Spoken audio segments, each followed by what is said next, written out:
part 2 of my list of equipment. I decided, as I said before, not to put it all in one video because I've got too much gear and it would be too long. So this one we're going to talk about water management and collection. So first you'll see I've included 2 items I included in the last video on rain protection and ground covers, that sort of thing. These so I'm burbling again, I'll get it right in a second. These drum liners can be used for a multitude of things. I've used them for ground sheets, as I mentioned in the last video, but you can also use them to collect water. Set them up to catch water or use it to scoop up water out of a creek. Use your imagination, you can use it for all kinds of things. Along the lines of collecting water again, this I covered in my last video, poncho tarp. You can also set that up to funnel water down into the hood and into a container of some sort. So that's a great way of collecting water as well if it's raining. As far as drinking water goes, storage of, I have 2 1-litre Nalgene bottles. And if you have to boil your water,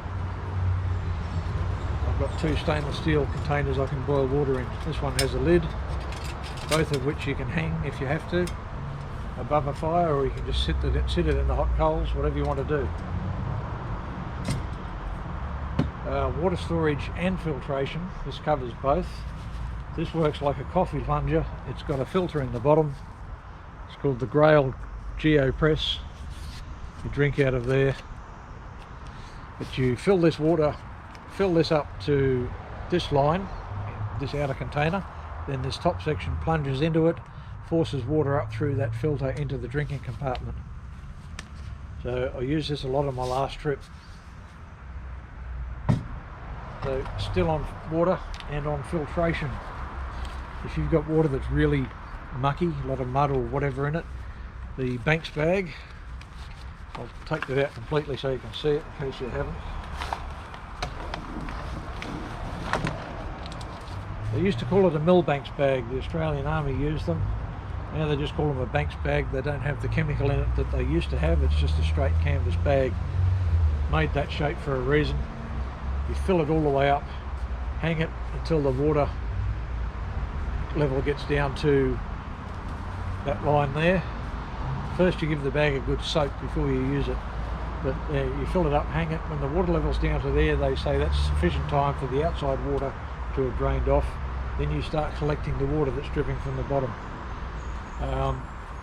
If that's all you've got, well, at least that gets crap out of the water. But after you've done that, this gets rid of a lot of garbage that you don't want going through your good filters.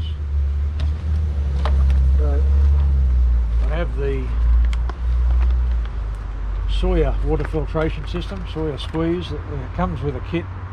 Well, this kit came with 2 2-litre bags.